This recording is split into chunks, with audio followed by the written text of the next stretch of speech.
So ayan, kung matatanong ninyo, nandito tayo sa likod ng ating, nasa taas tayo ng bahay, sa rooftop. At makikita niyo yung ilog ng Pampanga River, ano, medyo masungit ang panahon. Kaya ang kulay ay kulay kape, no? Kulay brown. Ayan, tsaka mataas ang tubig. Ayan. So ayan. So ayan, mga idolo ko, no? Kamusta kayong lahat? So kahapon nag-harvest kami ni Erpat ng dragon fruit, ano. Halos sa 12 din ata yung nakuha namin. Then yung isa ay nalaglag. Pero kung yun ay hindi namin pinagpipitas na, ay baka abutin na naman. Kagaya nung kahapon ng post ay pumutok, ano, sobrang hinog na. Sobrang tamis na rin ng dragon fruit. So ngayon ay ipapakita ko sa inyo kung ano ng update sa ating mga dragon fruit. Ayan, natatanong nyo naman, may mga bagong usbong tayo na napakarami talaga, na sabi ko nga nung nakaraan ay halos sa 100 plus na sana ay mabuhay lahat, no? Pero as of now, mga idolo ko, ay pakikita ko sa inyo kung gaano nang karami yung mga dragon fruit nating nag-uusbungan ngayon, ano. Ito ay ang harvest siguro nito mga by third week or last week na ng August, ano. Pero meron ng mga ilan na maghihinog dito. Ayan, ay ipapakita ko sa inyo. So ito yung isa. Ayan, pahinugin na yan. At ito isa, namumula. Pahinugin. Tsaka yung nandoon sa baba. Ayan. Pahinugin. Oy, Thomas, ang ginagawa mo dyan? Malaglag ka dyan.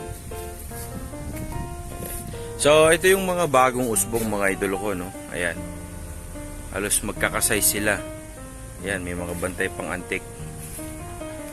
Oh, ayan. Malabo, ayan. May mga bantay pang antik yan. Partida.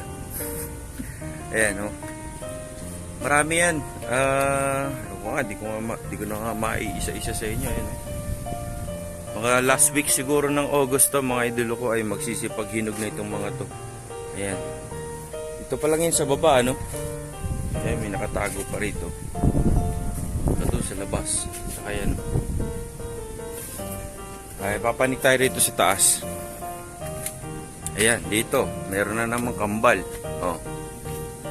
Ayan. May kambal na bunga. Ito pa. Teka lang. Ayan, oh. Grabe, no. Ayan, ang ganda na naman itong magandang magiging buka ng bulaklak nito. Ayan, sa gabi. Ayan. Ito to, mga third week to. Mahihinog yan mga yan. Ayan, oh. Doon sa likod, may pahinugin pa tayo. Nakikita ninyo. Ayan. Ikot pa tayo rito sa taas. Uy. Nagawa nyo dyan, ha? Bilis, ha? Ayan, dito sa taas. Naku, ito isa. Hindi na ito magtutuloy. Basta gantong namula na, mga idolo ko. Ayan, patanggal na yan. Tapon natin yan. Ayan. Ito pahinugin. Mga 1 week na lang siguro yan. Ayan. Maraming nawala doon sa binilang natin na 100 plus. Na umuusbong, ano. Unang-una, alam nyo kung bakit. Ayan, tulad ng ganito, ayan. Nag-uulan kasi, ano, masyadong naapektuhan yung mga bunga ng dragon fruit natin kapag ka nag-uulan. Hindi sila nakakalanghap ng mainit na panahon, ano. Ayan, oh. Madaming bunga na hindi na nagtuloy dahil sa ulan. Sayang. Ito, pag mga gantong namumula na, wala na to. Pantanggal na yan. Sayang naman. Check natin dito sa likod. Ayan. May mga pahinugin na naman. Malalaki bunga. Ayan. Ito may maliit na nahinog dito. Pero maraming bunga na pahinugin dito sa kabilang side. At marami ding umuusbong, ano. Ayan. So sayang talaga. Medyo madami yung mga mga bunga na hindi nakapagtuloy, ano. Yung binilang natin ng mahigit 100 ay ewan ko kung ilan na lang sila ngayon. Pero nakakatuwa naman, kahit pa paano, talagang may mga nagsosurvive. Ayan, no? Halos magkakadikit pa nga eh. Nangihinayang lang din talaga ako dun sa iba na hindi na nakausbong dahil sa ulan. Pero alam nyo mga idolo ko, kung talagang tag-init, ano, yung talagang mainit ang panahon, ay talagang legit na magtutuloy talaga yung mga bunga na yon. Mahina lang ang dragon fruit sa ganitong panahon, yung makulimlim, ano. Hindi nabibigyan masyado ng sustansya ng araw yung ating mga dragon fruit, kaya kahit pa paano meron lang iilan na nakakasurvive, ano. Ayan.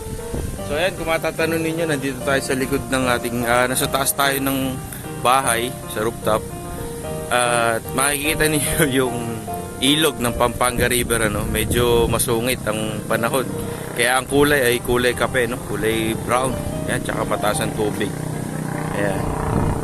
So ayan ang tulay ng Sulipan sa Balit dito sa amin.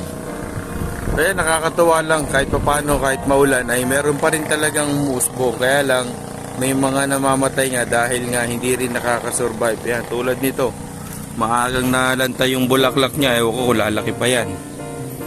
Kasi yan, dapat yung mga ganitong laki ng mga dragon fruit, mga idolo ko, ay ano yan, buka pa rin yung ano niya, bulaklak. Kaso nga dahil maulan, yun, nalalanta kagad, ano. Hindi siya kagad nag-o-open. Hindi siya nag-o-open sa gabi. Pero pag nakikita nyo ito sa gabi, mga idolo ko, ay talagang napakaganda ng mga bulaklak ng dragon fruit. Nahihinayang ako, ang daming nabawas dun sa mga binilang natin na nabulok ng mga namatay. Sayang. So yun lang. At sa mga followers, sa mga viewers, sa mga kaibigan kong gusto rin makatikim ng dragon fruit, minsan kasi parang nawala ako sa mood na mag-harvest, lalo sa mga ganitong panahon. Kapag ito nahinog, baka ang mangyari ay papuntahin ko na lang kayo rito, no? Tapos saka ako ay papipitasin siguro mga at least 2 pieces, ano?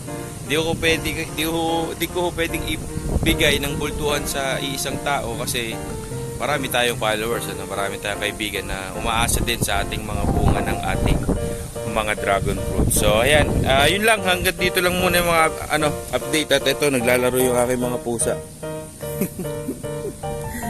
Takbuhan sila ng takbuhan. Yun lang muna ang ating update, mga idolo ko, at maraming salamat sa walang sawang pagsuporta, no. Ayan. Yung ubas natin, yung isa namatay, sayang. Pero itong isa ay dire-diretso naman ang pagtaas. Ayan. Yun lang, at maraming salamat sa inyo, mga idolo ko. Ingat kayo lahat at lagi magdadala ng pang-protection sa ulan. God bless.